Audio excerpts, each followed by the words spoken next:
Friday was a magical day for the Cubs, and the news didn't stop over the weekend. Go Cubs. You are Locked On Cubs, your daily Chicago Cubs podcast. Part of the Locked On Podcast Network, your team every day.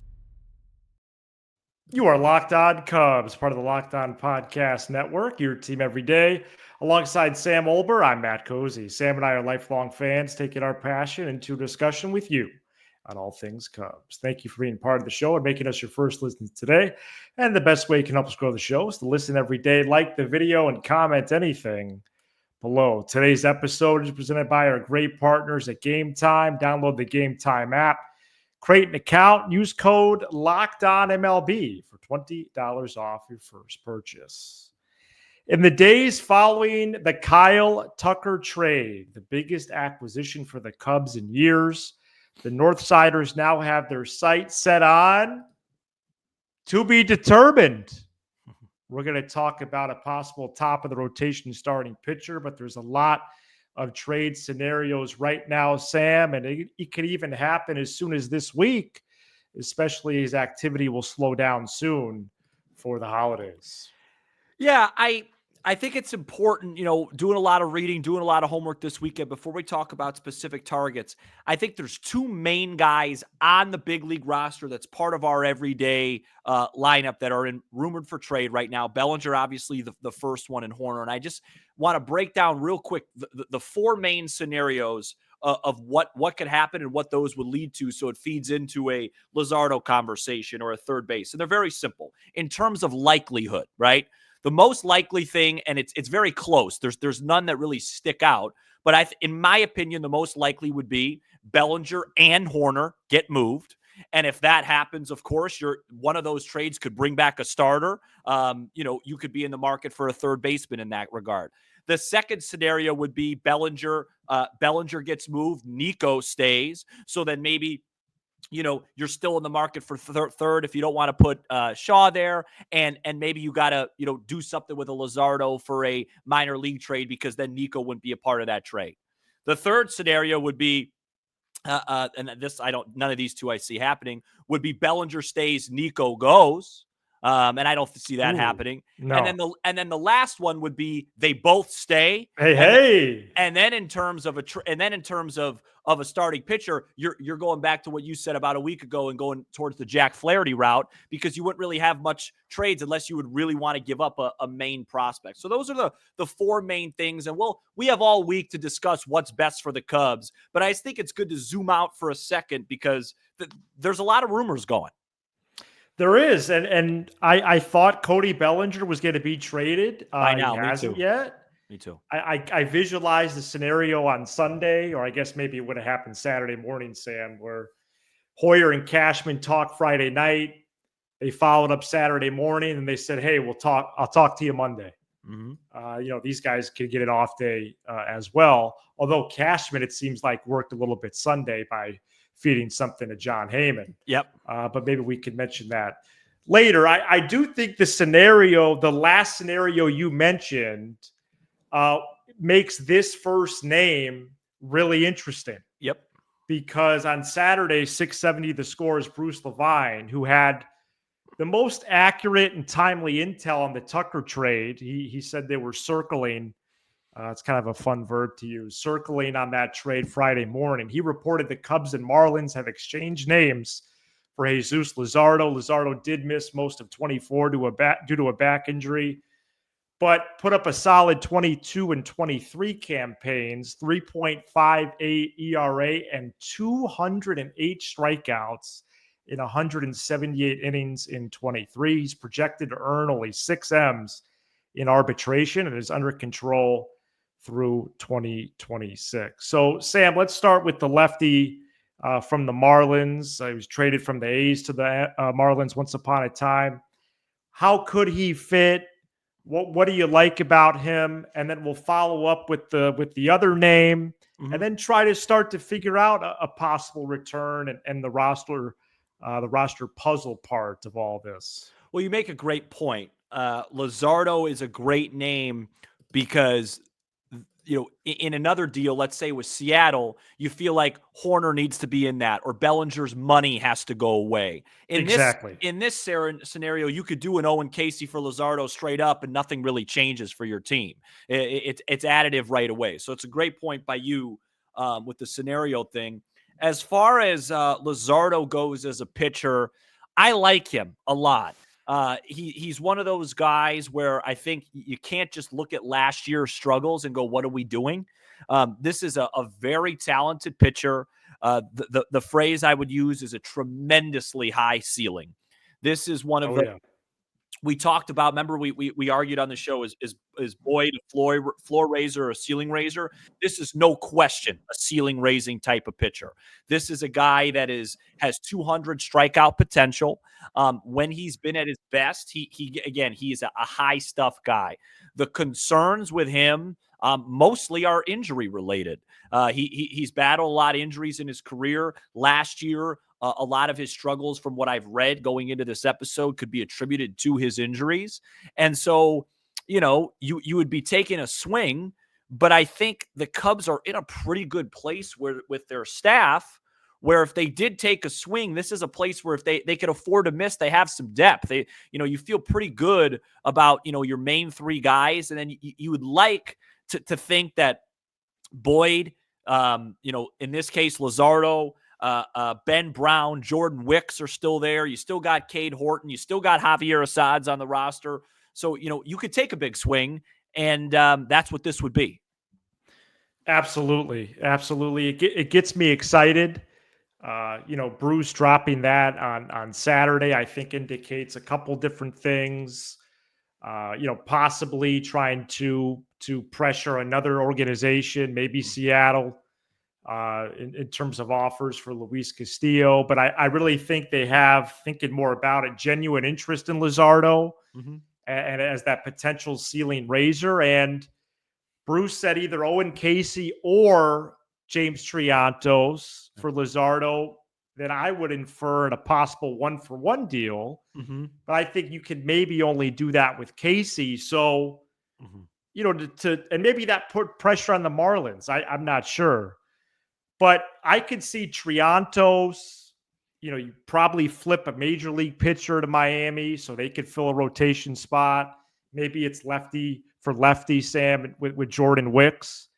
And the Marlins might be that place that we talked about either on here or Spaces that would be a candidate for 40-man roster clearance. Like, hey, do you want Canario? Do you want Mervis? Yeah. And it's a 3 or 4-for-1, which is, it's fine. That's how this trade could go down. I would rather that than Casey 1-for-1. Especially because you do want to try to plan ahead a little. Right. Could Casey be your starting right fielder in 26? With Tucker on a rental, Seiya and Happ gone in 2 years. Yeah. You'd like to keep Casey in the fold. I think so too, if possible. So yeah, I would return wise. I'm with you. I don't think Triantos does it in a 1-for-1. So I don't think so. I think it's, I think you said it perfectly. There's Triantos, maybe a pitcher, and then you say, hey, look, we don't have room for Canario. You want him? Great. I thought a Cody Bellinger trade was a foregone conclusion, and maybe it still is, purely because of financial flexibility. Let's say you do have to pay down 30% to the Yankees. Yeah. Which I always thought was a fair number. That's about $8 million. Yeah. You open up flexibility to add other pieces to improve your team before opening day. And maybe the Cubs don't go all the way to the first luxury tax threshold. But as of right now, they have about 26 M's to the first threshold. And that's with Bellinger on the roster. To get back to your open, I just don't see how you can get Luis Castillo, who's owed 24 M's the next 3 years, without trading Bellinger somewhere. Yeah. And a Bellinger for Castillo would be the easiest route, but I haven't seen him connected there in a while. No. So I believe that the Cubs really want to trade Cody Bellinger, and we could debate that, and you could debate that, and it's fair. Like, I've seen it all. Hey, Now that you have Tucker, why not keep Bellinger, etc.? The reason why they want to trade Bellinger, it's a very simple reason. It's not complex. They feel like the money they owe him could be better spent elsewhere. That's all it is, right? And the Yankees are being really, really stingy because I agree with Jed. If the rumors are true and they are asking the Cubs to eat 10 of the $27 million, over a third of that contract, I personally think that's absurd.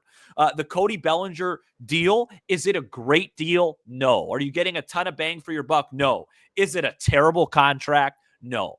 I always thought the fair price was between like 4 and 6 million. And I'm assuming Jed's waiting on that, especially when you consider that he's going to be a much better player in New York, which with that short porch in right field. And I really do believe it's just kind of become a, hey, who's going to blink first? Who's going to blink first? Yeah, that's what Heyman said. Yeah, that's what it feels like. Hey, this is what we want. We're going to eat this. And the Yankees are going to say, well, we're not going to do that unless you eat this amount. And they're at a stalemate. And so, we'll see how it plays out. Yeah, I it would be nice to get Luis Castillo. The Mariners, the Seattle Times said the Mariners still like Hoerner. We've heard that, for 3-4 weeks now. Years. But Ken Rosenthal said Saturday night, now that Paredes was moved, Nico Hoerner is more likely to stay. Yeah. And he sees Hoerner for Castillo as part of a larger package. He called it a long shot. And wow. I didn't even see that. So I'm starting to shift off the Castillo thing. If they want to clear the Bellinger money, which I think they do, but it's not like you're hamstrung if they don't, because they have the 26 M's left. I do think it makes it complicated roster-wise. I do. For sure. Where an everyday player basically wouldn't be anymore. But what do you think? Where do you think they would go if they had 35 plus M's to spend? Or actually, that would be over 40. Yeah, it's a great question. And again, they probably will give a 10 M's buffer for a summer acquisition. Yeah, probably wherever there would be a hole. So in this case, third. Wow. I don't think the Cubs, now that they've added Kyle Tucker, I don't think the Cubs feel very comfortable playing anybody out of position. I just don't. I think that let's hypothetically say Nico. Well, it's not smart. Let's say Nico stays and Bellinger goes. So Nico's at second. I don't think they love the idea of Matt Shaw every day at third. And that's probably the most likely thing. But I definitely don't think they want to mess with changing Bush's position if Bellinger stays. Like I think they really want to lock in and have a good infield defense. So they have a roster glut, like a problem. There's no question about it, but in a good way, because the big question here that I would love to know that I really don't know is answerable is how much are they expecting / depending on Matt Shaw from March 18th and on? Do they want Matt Shaw to be an opening day contributor and an everyday player from the jump? Or do they want him to ease into it a little bit, kind of like PCA did last year, so they have some time? Hey, we're going to play, so-and-so at third base, and we're going to give Shaw some time. That's really the big question. Well, I think Matt Shaw is in their plans for March 18th. I really do. I really think so. And they got to make a trade. As will. You mean in addition to Bellinger? No. Yeah. And I just think, I do think Bellinger complicates things. I do. I don't see it being wise to move Michael Bush around. Sorry. It's the scenario where Bellinger stays. Bush only moves around because Hoerner had that surgery anyway. Yeah. It would be for 10, 20 games. So yeah, let's start moving the ball down the field towards the Shaw thing. But last thing on starting pitching, no way they signed a Jack Flaherty, right? I wouldn't say no way if they have the amount Walker Buehler. if they have tons of money and they don't work out a trade for Castillo Luzardo, that's the easiest way. Maybe they decide, hey, we actually like the trade market for Bohm at third, so we'll get the pitcher through free agency, something like that. It doesn't seem like it's going to be likely to be Roki Sasaki because there's rumors he might go to the Sa. Wow. So, Good luck. Good luck. All right, coming up next, let's talk about Matt Shaw and some possible bullpen help, relievers the Cubs have been connected to. Stay tuned. This episode is brought to you by FanDuel. Get ready to tackle the NFL action with FanDuel, America's #1 sports book, because right now, new customers can bet $5 to get $150 in bonus bets if you win. The FanDuel Sportsbook app gives you everything you need to place live bets on the NFL all in one place. So when you get a hunch in the middle of the game, you can check out the latest stats, view live play-by-play, and so much more on the same page where you place your bets. Matt, it was almost a banner sports weekend in the Ober household. The Illini got tons of respect on FanDuel. They closed as just a 1.5-point underdog in Champaign against the #1 ranked Volunteers, and they lost the game by 2 points on a buzzer beater. They closed the game poorly and thoroughly deserved to lose the game. Devastating missed opportunity for those that do care. The Bears are 6.5-point underdogs on Monday night in Minnesota. I can't say that I do. You'll get started with $150 in bonus bets if you win your first $5 bet. That's FanDuel.com. Never waste a hunch and make every moment more with FanDuel, an official sportsbook partner of the NFL. We're also brought to you by Select Quotes, the World Series, Super Bowl, Olympics. The world's top athletes get to play in these top-level sporting events thanks to one thing, teamwork. And teamwork can also protect your financial legacy and your family's future. Select Quotes licensed insurance agents are the perfect teammates. When shopping for customized, affordable life insurance, they can find you the right policy to keep your financial legacy safely in your family's end zone. In sports, winning is everything. That's why you always need a good strategy to keep you moving towards the goalpost. Winning strategies for life are just as important. That's why you should have life insurance through Select Quote to protect your legacy and your family's financial future. Other life insurance brokers offer impersonal, one-size-fits-all policies that may cost you more and cover you less, while Select Quote's licensed insurance agents work for you to tailor a life insurance policy for your individual needs in as little as 15 minutes. Get the right life insurance for you for less at selectquote.com/lockedon. Go to selectquote.com/lockedon today to get started. That's selectquote.com/lockedon. I don't believe the Cubs are going to add what I would call an impactful offensive addition. If they do, I'll be pleasantly surprised. But at the same time, I don't think Matt Shaw is going to be handed the third base job. Why? The human element. I don't think Craig Counsell is going to let Shaw waltz into Sloan Park in February, say, hey, you're the starter. There needs to be some kind of competitive element to that. And I think that's where I'm landed in terms of the Cubs adding a free agent from the so-called second tier.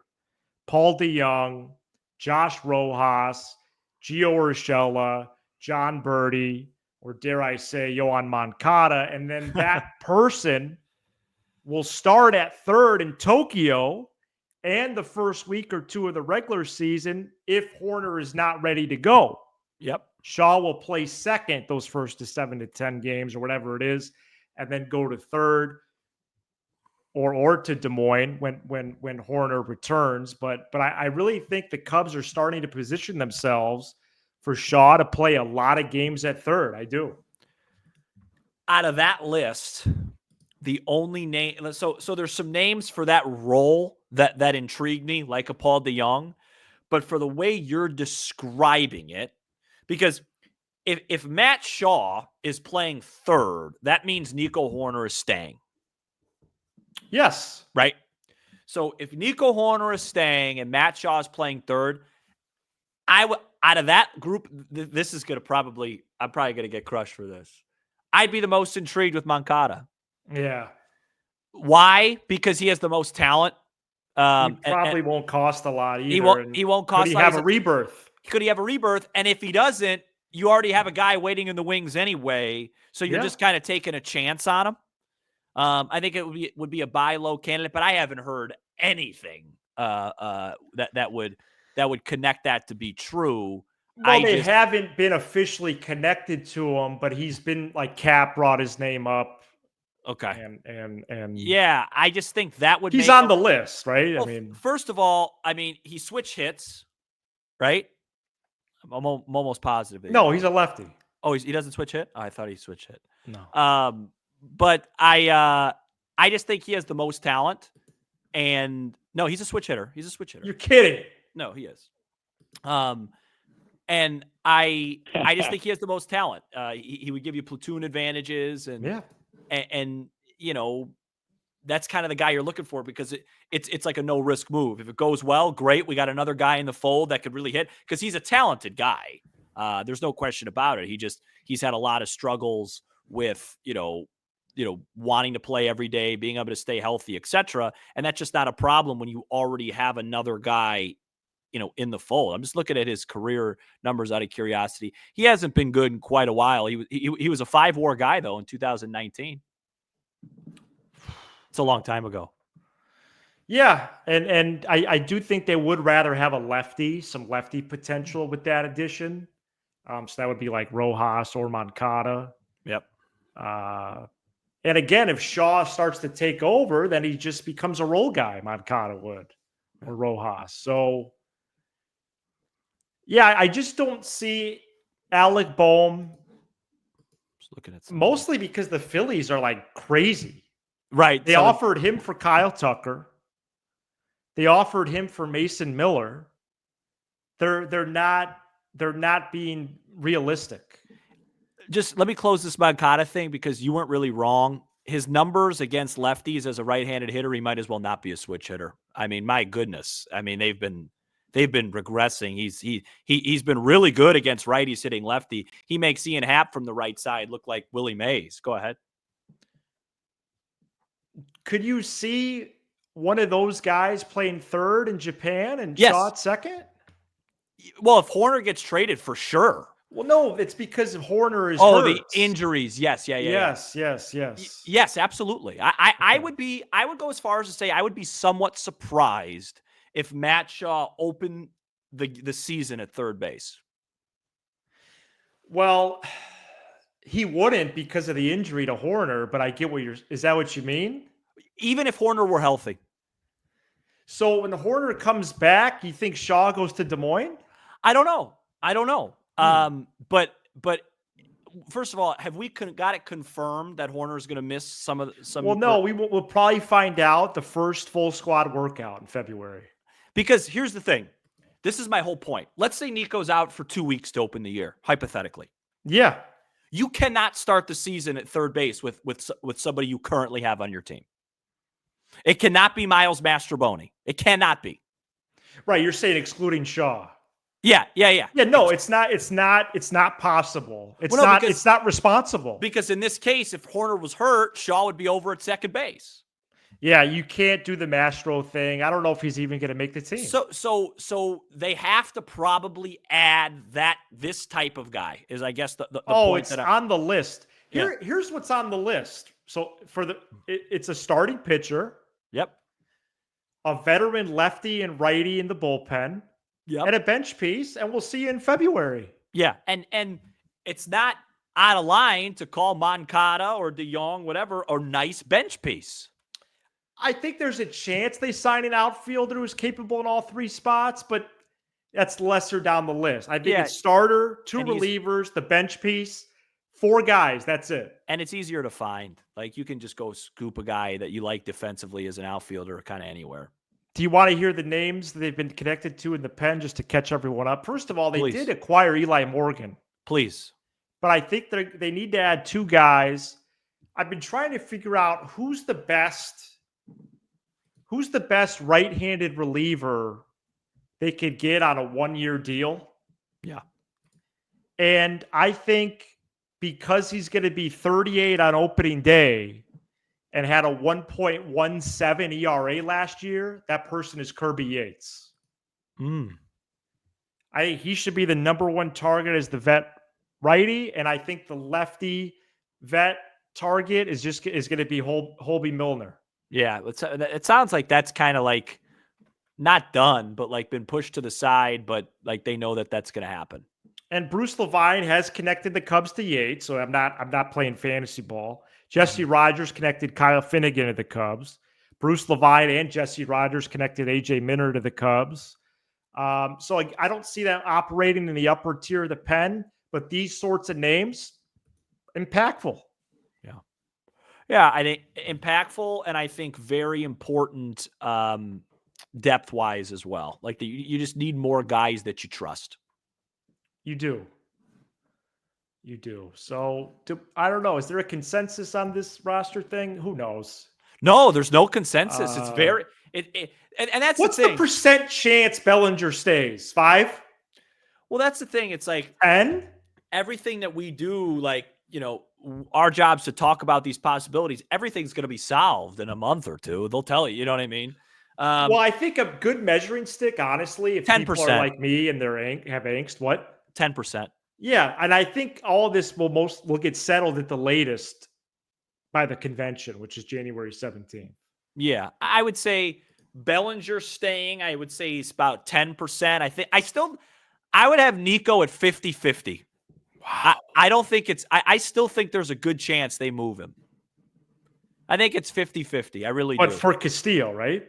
Yeah, or in another pitching deal or whatever it'd be. Because that's why I brought it up earlier, the Shaw thing. Because if they really want Shaw to hit the ground running and be that guy, then he's your second baseman. That's his best position. That's what he wants to do, whether Hoerner's ready to go by opening day or not. And so I still think that there's a 50-50. I don't, about a couple of weeks ago, I thought it was like 70% he was out the door. So it's gone down. Yeah, no, it's gone down for sure. All right. Well, then coming up next, I'm very excited to promote the holiday party. Stay tuned. Let's do it. Whether it's a Cubs game, comedy show, or a concert, I love going to live events. Now Game Time has a new feature called Game Time Picks that makes getting tickets for your favorite live events even easier. Game Time Picks filters out the fluff to show you only incredible deals on great seats. You don't have to waste time searching through thousands of tickets with clear last-minute deals, all in prices, views from your seat, and the lowest price guarantee. Game Time takes the guesswork out of buying MLB tickets. The experience of searching for and then buying tickets on Game Time is simple.